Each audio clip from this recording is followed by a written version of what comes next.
Hey guys, it has been a hot minute since I recorded my last YouTube video. I think the last time I picked up my camera was when I was in Miami, and then my camera died and I didn't bring my camera charger. On the topic, we are going to be speaking about Camp America. The reason I went to Florida, California, I wouldn't have done it if I didn't do Camp America. My camp was in Boston. I wore this top today, can you guys see? Because it says Boston. It was quite fitting for this video. If you are watching this video and you are planning on going to Camp America, or you're doing it through Boonac or whatever, I can't think of the other things that you can do through. I've done it through Camp America twice now, so I've done 2 years Camp America and I've gone to the same camp twice, which I don't know if that was the right decision, but it's been and gone and everything happens for a reason. I think maybe I could have chosen a different camp for the second time just to like have a different experience. But the camp that I go to is a day camp, which is what persuaded me to go back, because day camps and overnight camps are, the workload is different. The workload is very different, and I'm so grateful for the experience that I had, and I know that some people don't get to have the same experience. This video isn't to scare anyone at all, but I am gonna be truthful because I have watched people get on a flight home after a week at camp. But my first year of going to America, when we were on the plane, a girl literally landed in America and got the next flight home. That to me was crazy because, as you can imagine, Camp America isn't cheap, getting your visa isn't cheap, getting a flight isn't cheap. You're on the edge and you're like, I don't know if this is really for me, I don't do it for you, don't do it for anybody else. I want this video to be very like transparent and just, yeah, straight up and honest with you guys, but also I'm not trying to put anyone off because honestly it is such a good experience and it's so worth it. If you are already placed in a camp, like if you've already got your place in a camp, or if you're waiting to hear back from a camp, whatever position you're in right now, I'm just going to try and give you tips, tricks, all that stuff to save you stress. The first year that I did it, I was so scared. Like I actually was so scared. I was so nervous. The second year I was just excited. I couldn't wait to get back out there. I couldn't wait to see everyone. But my first year I went by myself. I didn't even join a group chat before I left. Everyone else was in this group chat where they had already spoken to each other before leaving. I went to the London job fair. When I tell you that was the best decision I could have made for myself, if I didn't go to that job fair, I would not have gone to the camp that I went to. So the whole thing with the job fair, I think it is really important. If you have been to one, then well done. And if you've got a place, because that is really hard. Like I remember going in with so much confidence, and then I started speaking to these different camps and I just kept getting like, not turned away, but they were looking for someone more specific for their role. So a lot of camps, when you apply online, what you don't know is that they're looking for specific skill set or specific role. Might be looking for someone with a lifeguard qualification or a horse riding qualification or a photography qualification. Those were some things that they were actually looking for people to fit their roles. The ones that I was applying for online were ones that I had seen on TikTok. TikTok is not everything. My camp isn't really even on TikTok. I worked Monday to Friday. I worked 8 till 6, whereas other people who have chosen to go to camps they found on TikTok are working Monday to Sunday every single day. Sure, overnight camps have their perks. Watch Parent Trap, and that is what an overnight camp is. That is what your job would be. I can't really speak on behalf of overnight camps because I have never done them, but from what my friends who have done them have said, it is tough and it's a job. Exact same in a day camp, but with a day camp you just get more free time. I've been married a long time ago. Where did you come from? Where did you go? Where did you come from, Cotton Eye Joe? Picking a camp can be exciting, but it's also kind of terrifying because that's where you're about to spend your summer. When I was picking a camp, I was picking camps for all the wrong reasons. I was looking for a camp. I just wanted to be as close to New York as I possibly could. I tell you, I hated New York. If you watch my New York vlog on my channel, I hated New York. It's quite cute to be fair. But if you know about cute, I don't know if that's the right word to use. Sure, people have had different experiences, but New York was the scariest place that I've been. I went back again this year just to like see if maybe I just had a really bad experience. Going back just confirmed everything that I already thought. My experiences were, it wasn't like the cleanest place, and I'm really glad that I basically didn't end up in a camp in New York. I then found the camp that I went to. The first question I asked when I got the job was, how far away is it from New York? This girl, okay. My camp was 4 hours away from New York. It was in Boston, but by bus. So I was like, I can go on a weekend, like by bus is great, you know. I did go on a weekend and I hated it.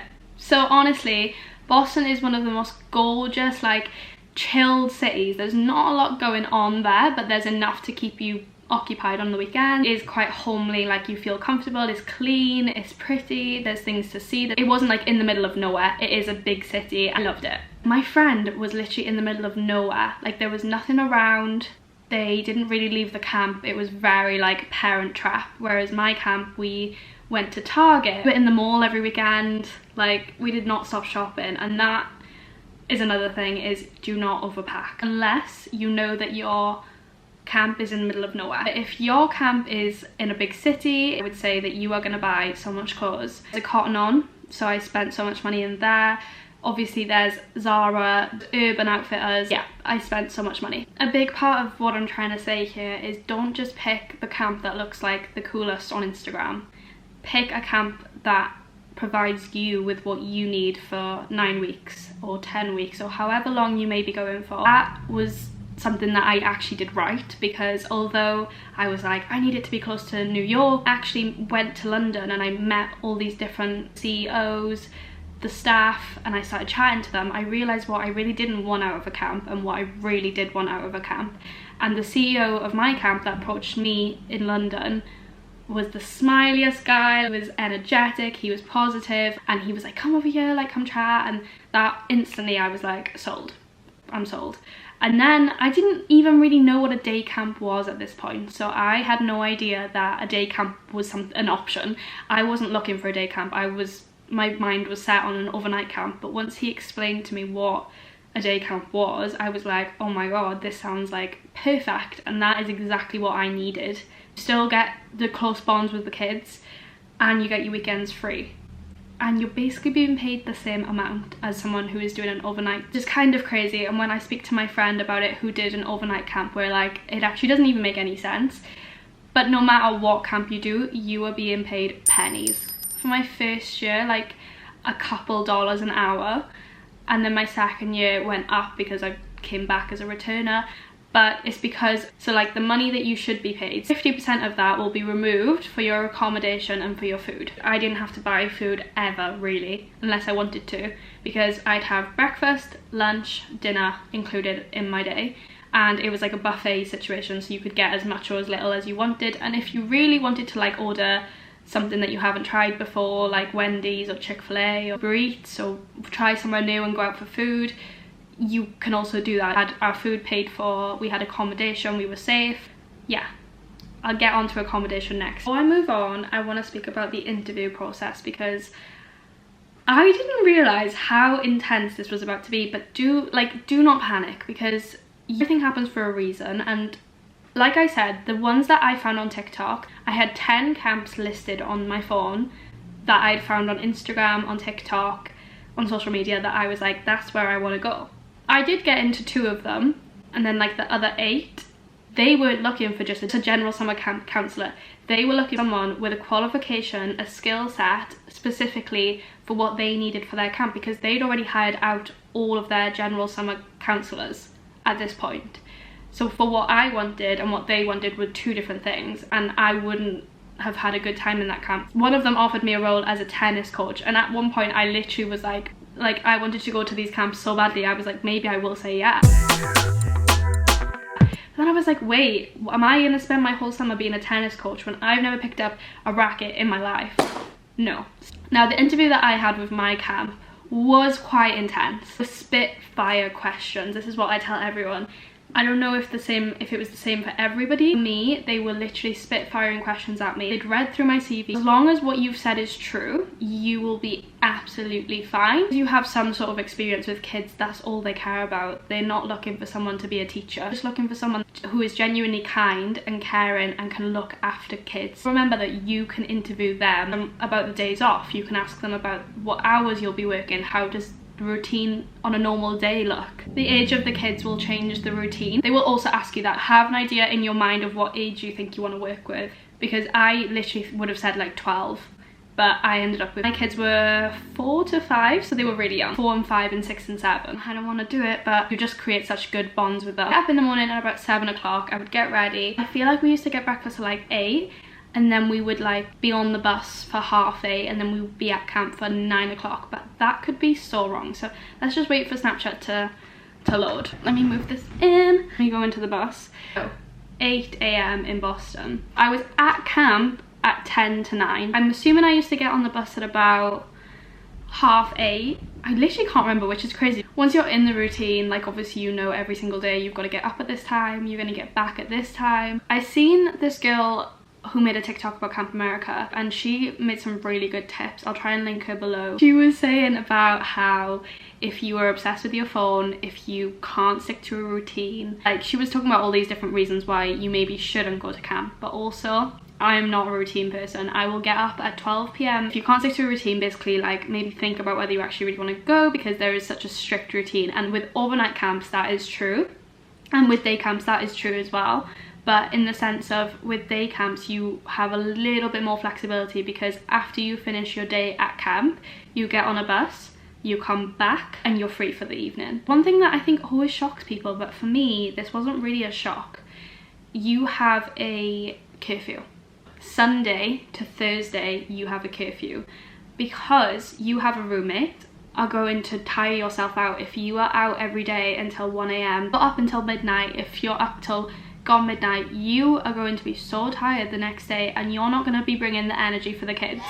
You're not going to be bringing your best, most positive, most happy self for the kids. You're going to be exhausted, you're working long hours, you're working as hard as you can, you're in heat, let's not forget. And if you're from the UK, you work outside for 90% of the day. So if you're not someone that enjoys being in the heat, like I enjoy it for a period of time, you're looking after these kids, like you've got 12 kids to look after, and you're working your ass off basically, and you're in the heat and you're outside and you're doing sports with them. You could be doing hockey, you could be doing gaga ball, 9 square. Some of the sports that you guys are, if you're going to Camp America and you're about to learn some of the best sports, just don't have in the UK. Now we're going to talk about accommodation, because this is different for every single camp. And my camp, I had a roommate, as I just briefly mentioned. Picture an American dormitory, is that how you say it? It has one bed this side and one bed this side. You can decorate it however you please. So one of my top tips is to take as many pictures from home as you like, because that is so important. Like I remember my second year, I completely forgot to take pictures, and it wasn't so bad my second year because I wasn't as homesick, but I was still gutted because I was like, everyone else has got their pictures on their walls of their family, their friends, their boyfriends, their girlfriend, whatever, and I literally had nothing. But I bought fairy lights. Once you hit 21 you don't have a roommate anymore, you can choose to have a room by yourself. If I was to go back this year, I would be turning 21. I think I would still choose to have a roommate, because I feel that that could be quite lonely, especially if it's your first time going. It's nice to have someone to like spend that time with. You kind of have like a immediate built-in best friend when you get there, which is quite cool in my opinion. But I don't know, not everyone will agree with that, and not everyone will get along with their roommate, and that's totally okay as well. But I got along with both my roommates. Okay, this is a really bad picture, but it's literally the only picture I can find. From what you can see here, this is my little American flag. This is my quilt that my mum got me to take with me, which is really sweet, and I kept it on my bed every day. You can see my fairy lights in the background, and you can see like my pictures are up on the wall. So this was my first year bed, and like the way that I decorated it, and it was really sweet. So that was what my room looked like. I had a roommate, we had a curfew. Now in an overnight camp you probably may have a co-counselor as well, and you would probably share a room with, like, let's say maybe 6 kids each again. I'm not really sure. From what my friends have told me that have been, is that they share a room with kids, and then those kids are your responsibility if you're on duty, but then you might have a night where you're off duty. And I think they have a day off every other week or every 2 weeks, so it is a lot of work. An overnight camp is intense, I think, but I think it's so worth doing as well. This isn't to put anyone off overnight camps, because I genuinely think that they would be incredible, and you would be so incredibly close with those kids. You're spending all your time with them. So I briefly mentioned that one thing that I would pack, and that was pictures. Pictures of family, pictures of friends, things that you can look at when you're feeling a little bit homesick, things that will make you smile, like a comfort item. I also showed you my comfort item, which was my blanket that my mum got me, which was so nice to have. We'll get homesick naturally as a normal human being, no matter how strong you are, no matter how good you are being away from home. If something upsets you maybe even a little bit, if you're just not having a good day, a little bit stressed or overwhelmed, naturally you're gonna feel homesick because you haven't got those home comforts around you. So having those pictures, comfort items, that is so important. The other thing that I never took, and I regretted it twice so much, any UK snacks. Any UK snacks that you love that you would miss if you went to America without them. Digestives, Oreos, whatever you want, but someone brought UK snacks with them when we went, and I've never been so jealous of my life. Something else that I packed that I loved, and I loved wearing it, was my Welsh top, obviously. You do a well, we did at my camp, we had a home away from home day, so we would wear our Welsh tops and our Welsh, well, I don't know who I'm talking about, there was probably like 3 Welsh girls, so that was fun. A lot of people from New Zealand, a lot of people from England, Spain, Wales, Scotland, yeah, the UK in general. There was Australians, there's Americans of course, and some of my closest friends live across the world now. My first year I only really spoke to one American, and then my second year I spoke to so many Americans, and they're so nice, and I'm kind of gutted I didn't speak to them more before. You know you're going to be there for 4th of July, I would maybe think about what you're going to take. I took outfits for the 4th of July. Although it's hot, you do get some cold days, so like jumpers were a lifesaver for me. I did wear jeans once. Worst came to worst, your friend would lend you something, you can go to the shop. Being 21 and the age situation, that is a tricky one, because say that since over my 2 years of camp, I have seen 6 people be sent home on a flight, and it is so sad because you get so excited for this experience and you plan for months and months and months, and then you book a flight and then you get there. Alcohol, because at home that is normal and you are legal at home, but in America if you're not 21 and you're underage drinking, you will be sent home. One of my close friends, he literally was sent home the next day. He wasn't even allowed to stay at the dorms. Someone got to say goodbye. Like, it is a job, you are being trusted to look after somebody else's kid, but there is obviously the fun side of it, and there is the social side of it, and you meet incredible people. And I could get emotional about the people that I've met. Some of the people that I speak to every single day are from America. Some of the people I went traveling with, I met them in America. I would never have gone to the places I've gone if I didn't meet the people I met. The memories that you make are incredible. The whole thing is so worth it, and I want to go back so badly. I'm doing something different with my year this year. I am actually doing Camp Thailand this year. I'm not going back to America this year, only because I am going to Camp Thailand, which I am so excited for. I've wanted to do Thailand since I can remember. If you want to see that, then please keep following, subscribe, comment down below where else you think I should go, because I just want to see as much of the world as possible whilst I'm young. Please subscribe if you want any more traveling advice or Camp America advice. Leave what camp you're going to down below. Here is all the amazing friends that I made. Subscribe down below if you would like to see more travel videos. If you'd like to see a packing video from me, let me know in the comments. Leave any questions, please, I would love to answer them. And yeah, thank you for watching.